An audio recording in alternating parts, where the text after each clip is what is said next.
Hi, I'm Pastor Clark from St. Paul Lutheran Church in Clinton, Iowa, and let's do some Bible study.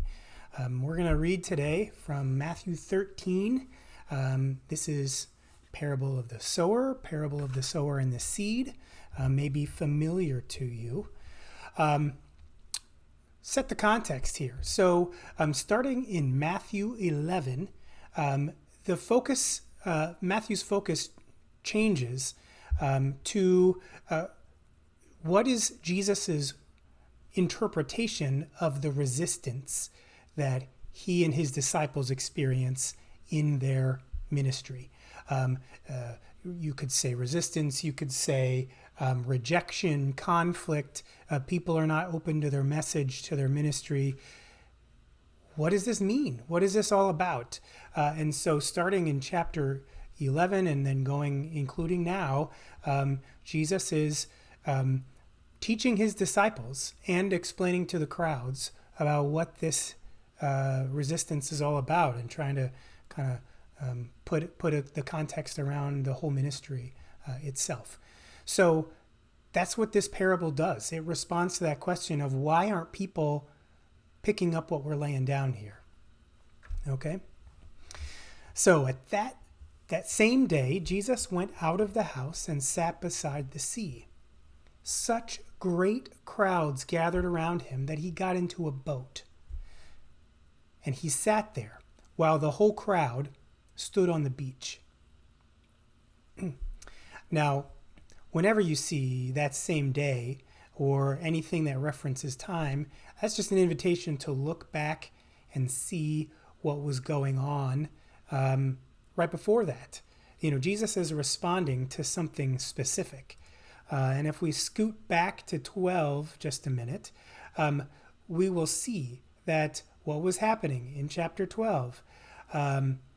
Pharisees are questioning Jesus about why his disciples do what they do on the Sabbath.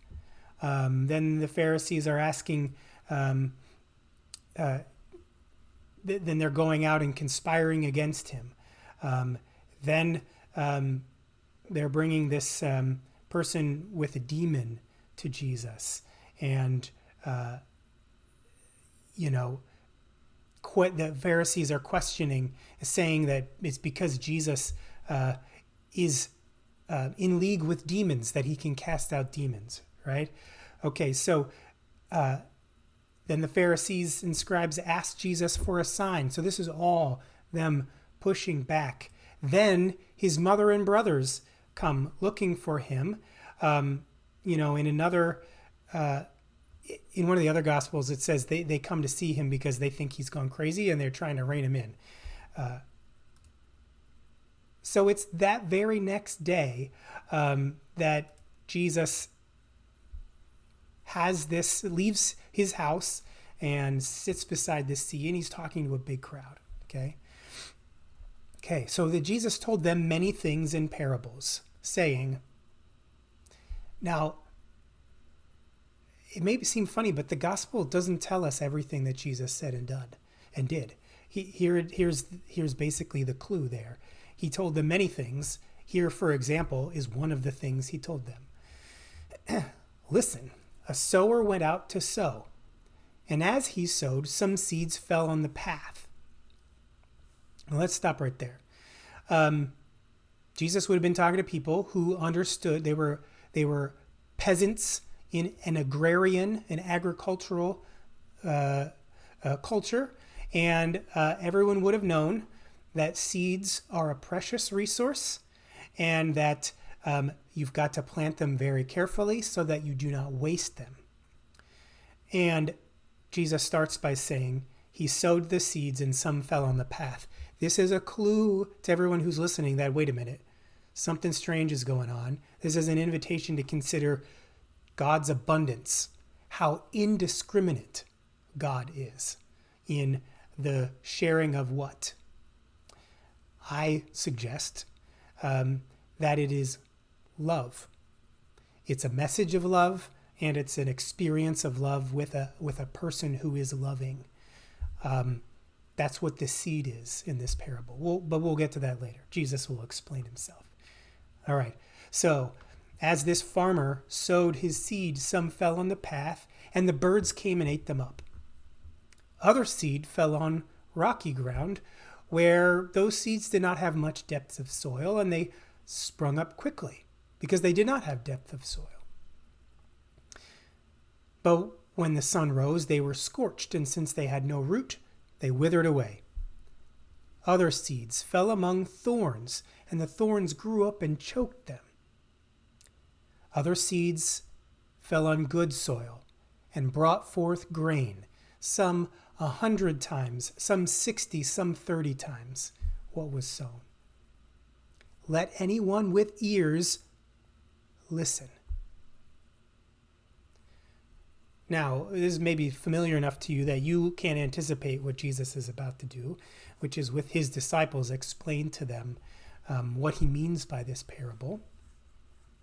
But do notice here that we're going to jump from verse 9 to verse 18. That's just how the Revised Common Lectionary cuts the mustard here.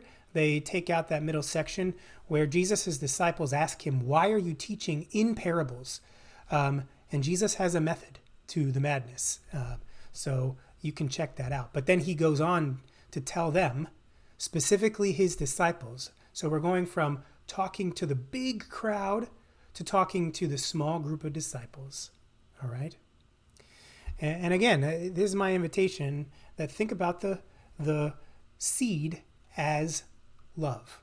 Okay? And so what Jesus is talking about is what is the problem. What is the block here? Why are people not receptive to love?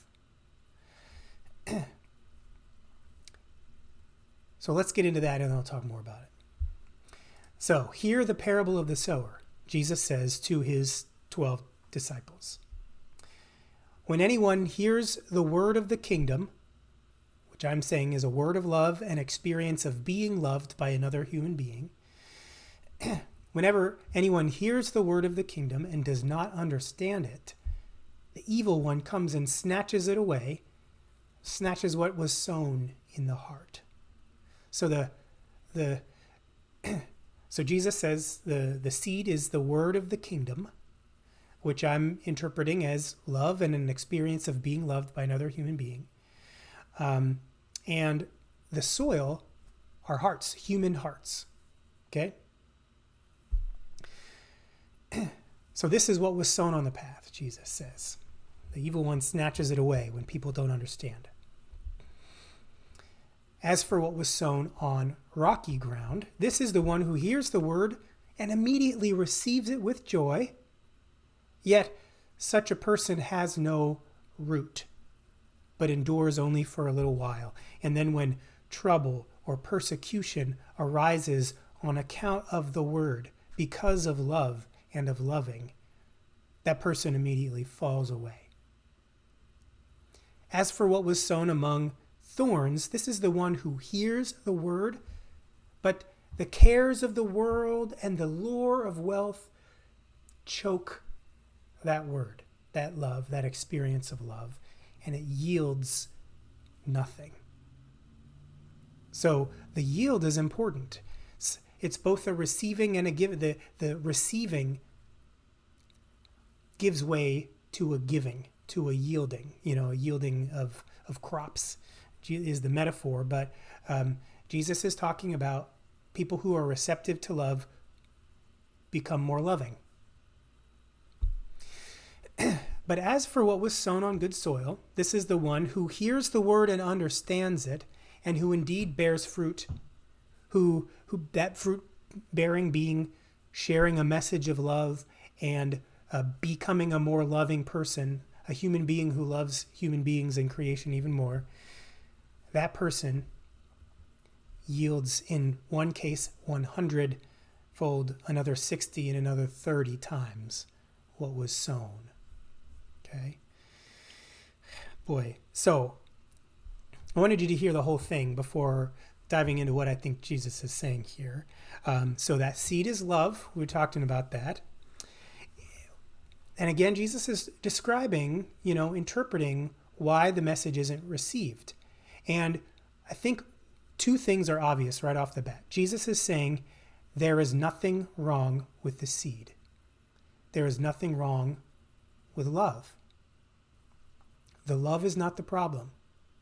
Okay? Maybe that seems obvious, but it's definitely part of what this parable is saying.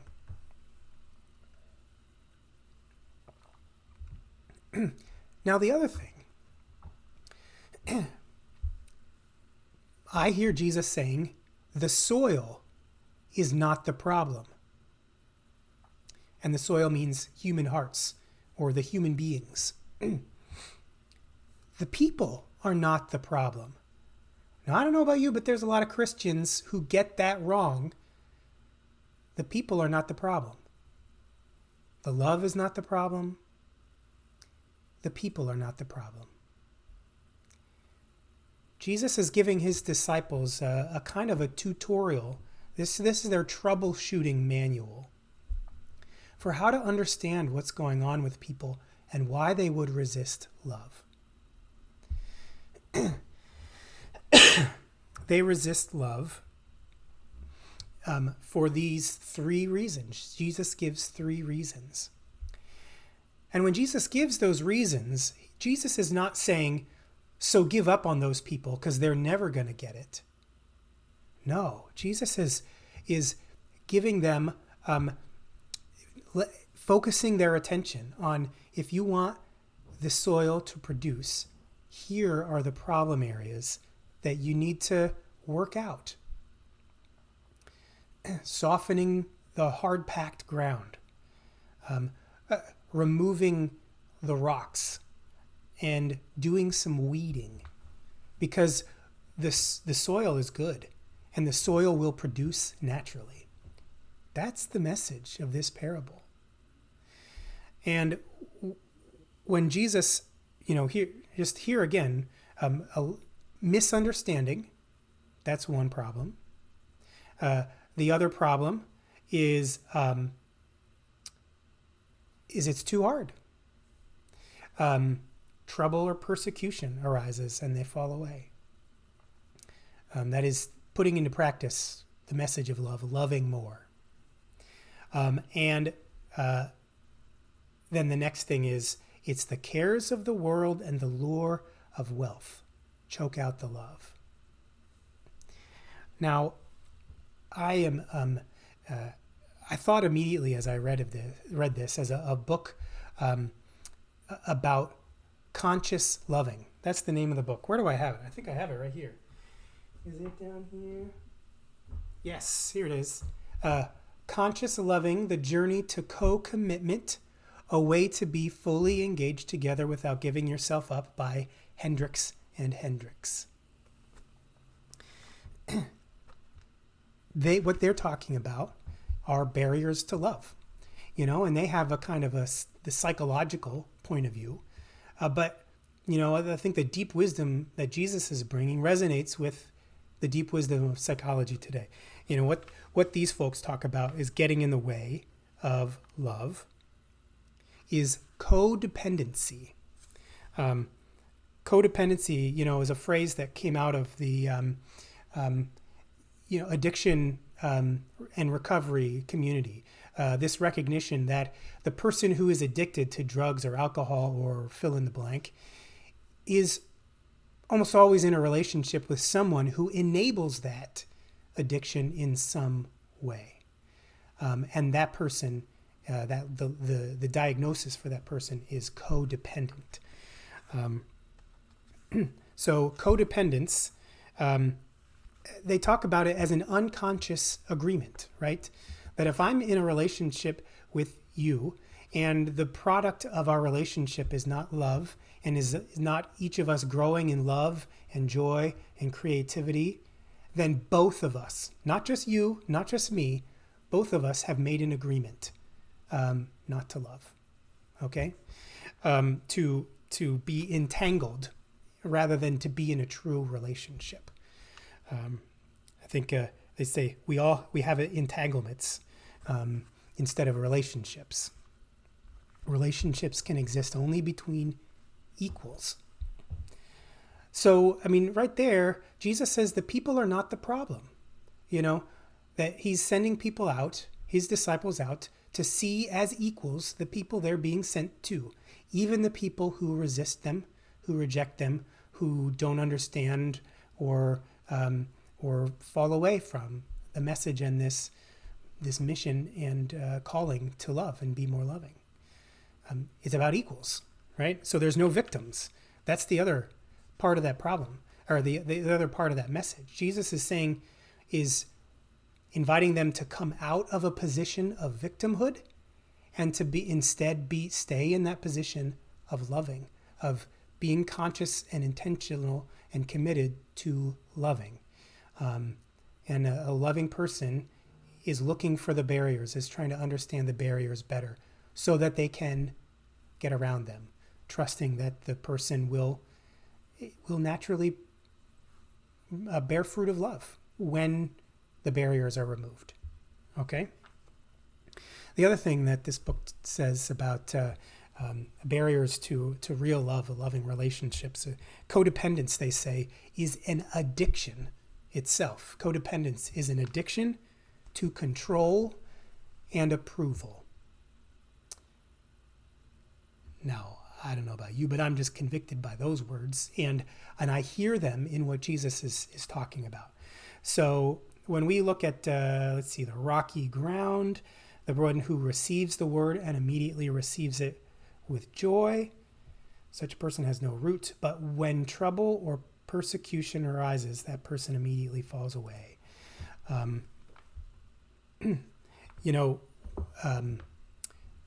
Persecution is disapproval. That in its basic is disapproval. And some of us have a lot of trouble acting that's beyond the approval of people in our lives. We have a lot of trouble with conflict, and that's an addiction. If that's getting in the way of inviting and challenging and helping people love more, if that means just going along with bad behavior so that we can stay in someone's good graces, that's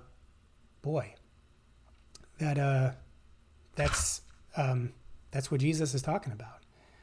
When trouble or persecution arises, and when trouble arises too, there's always going to be problems. This is a lifelong journey of learning to love more and better, and so that means we're always going to be encountering hard-packed ground and thorns and rocks, and if we're not willing to get rid of them, then we will just go back to sleep. We go back to that unconscious loving, which isn't loving at all. And that's what Jesus talks about here. They hit trouble and they just go back to sleep. Disciples are people who wake people up to love and to loving more. And this is one of the things that gets in people's way. And we've got to be clear about that. When I know that I'm addicted to approval, then I can see that pattern. And if I can see that pattern, I can change it. You got to see it to change it. You can't change anything you can't see. All right, then the next thing I think it connects with this addiction to control, right? So this is the person who hears the word, but the cares of the world and the lure of wealth choke out the world. Addicted to control. You can see, I see that a wealth could mean a lot of things, but definitely means money. But that for a lot of us, the pursuit of financial security is an addiction to being in control. Because what does money and wealth and financial security allow us is more control. Often control over other people. That lure that need to be in control, that addiction to control, love can't happen there. If our response to the cares of the world, the problems that arise in our lives or the threats and whatever, is to control things and eliminate all of those things, then It doesn't matter whether we're doing it with wealth or whether we're doing it with fill in the blank. An addiction to control can come out in a lot of different ways, in emotional abuse, in physical abuse. It can come out in just an incredible rigidness, and these are things that are blockages to love.